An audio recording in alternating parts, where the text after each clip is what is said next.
to start passing on more of those resources and those great finds. I want to share them with you. So I'm starting that in this video, although I think I've been doing that a little bit, but I want to do it more, especially with books, because I love to read. I haven't always made time for it, but it's really, really relaxing, and I'm finding that it's such a great activity to do right before sleeping, and so that's why I'm all crazy about my books right now. We went to a metaphysical shop, and I love it. I'm gonna link it below. She does sell online. She has lots and lots and lots of metaphysical items and books and crystals, and a really nice vibe in her store, and I love that. I recently went, and she has a whole section on sleep information, like books about sleep. So I was like, well, that's great, because I can learn more about the science of sleep and just all that involves sleep, so that I can be like the best ASMR artist I can be. And books about sleep, and this was one of them. I feel like it's like a coffee table book, you know, like the books that you keep on your coffee table. You might not really look at them a lot, but they're cool. You just keep them out maybe for decoration, but I could really see myself using this. But it's not a coffee table book. It could be, but it's a nightstand or a night table book. It's called An Invitation to Dream. An Invitation to Dream. Excuse my sticky notes. I was doing some prep work for my video, so I knew which pages I wanted to share with you. But yeah, it's really beautiful. And look, the stars on the front are like metallic, so they look magical. It says filled with really beautiful photographs, and they're so calming, and they have really nice quotes in here as well. I love great quotes. I really do. I love them. In fact, I keep my TVs in the house on the Soundscapes channel, so they play like the quotes on there with like really relaxing and music and everything. A lot of times I'll just look at the TV and it's like just the quote that I need. It's like whatever word of inspiration I needed at that moment.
Poesía de Pablo Neruda, which I've already done a Spanish language video with Pablo Neruda's poetry, but I wanted to do another one because I love his poetry. But then I realized that this is what I wanted to do. So yeah, more poetry coming later, right? But anyway,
is incredibly important, and it says a lot about where we are in life, which is cool. You know, it's like there's no pressure to be somewhere where we're not, but I think there's a lot of power in realizing what we can do with our mood, with our vibration, and when we're in a state of happiness, or contentment, and fulfillment, life just feels better. It's a better experience that we're having every day, you know. For me, it's 2 words. It's like a phrase. First word. Second word.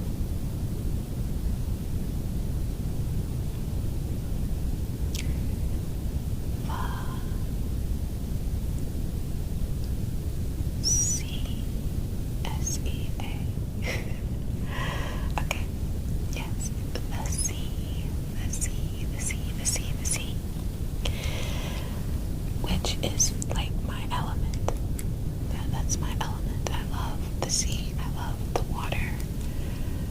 And the magic that we can do with water is incredible. Because you think about it, humans consist of so much water already, so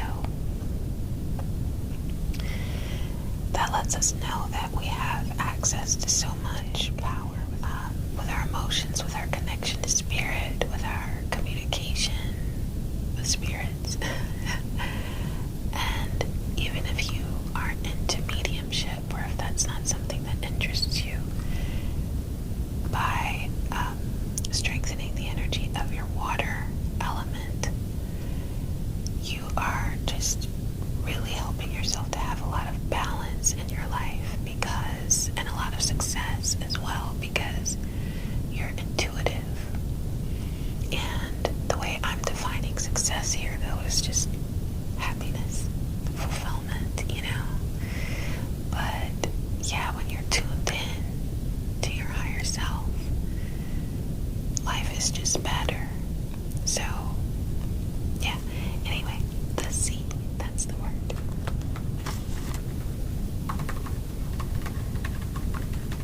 Anthony Doerr said, I have been feeling very clear-headed lately, and what I want to write about today is the sea.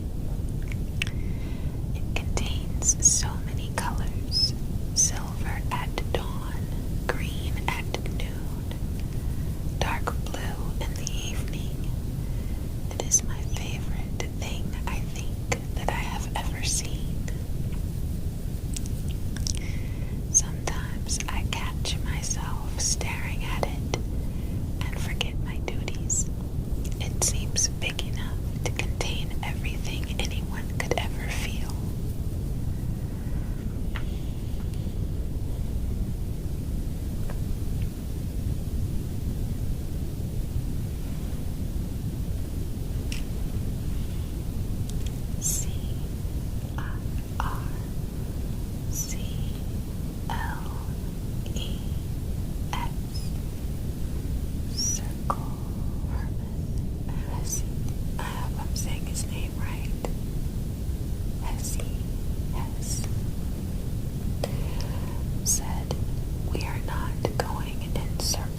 you some information. And it might not be something that feels really great to know, but it's to prepare you or for a warning or whatever. And you realize that other people around you don't know.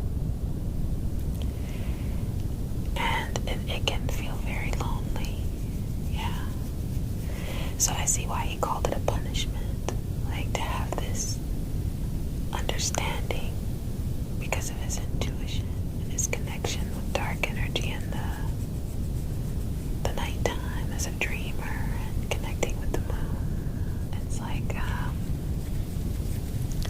tapping into your intuition, I think, is an incredible gift. I don't see it as a punishment anymore, but I can see how some people would. And I have felt that sometimes. I understand it. It's just that I've kind of let that feeling transform. I feel like it's a gift to know things, because ultimately we're always protected and we're always supported no matter what information is coming through. Yeah.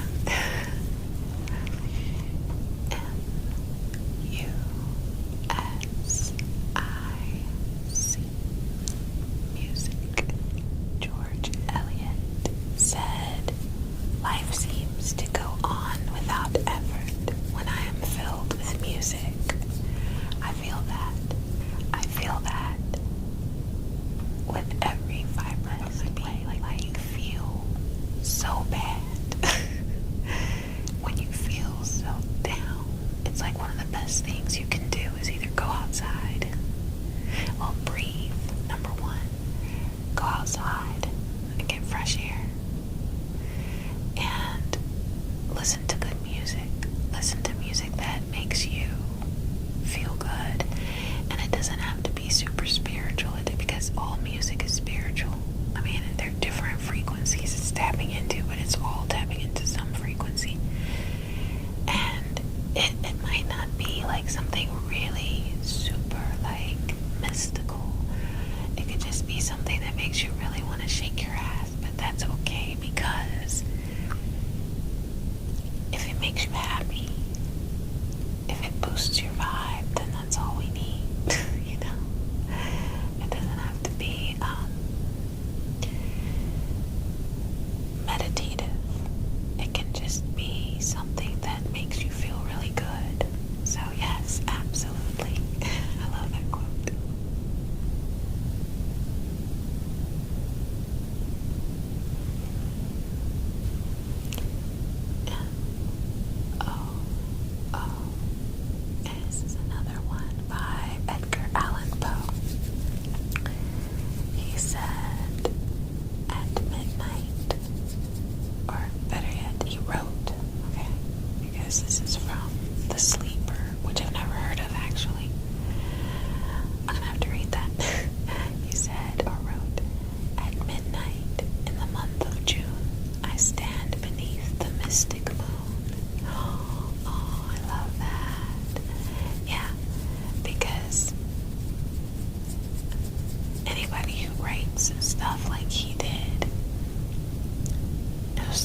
easily I can understand the emotion that's in it, because at some point I felt that emotion, or it's really cool. So certain artists and poets and singers and dancers just kind of really make me feel connected. So that's cool.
So unfold your own myth, reveal what's really true to you. What is it that you really feel? What is it that you really experience? What is it that you really love? What is it that you really hate? Because it's okay to not be that completely evolved person. It's like, that's my mission, right? That's my goal. But I have to love who I am today. And today, I can say that there are some things that I truly don't like. And so just being honest about that and allowing that to take me to just another place of healing where I can love more, right? And just be myself.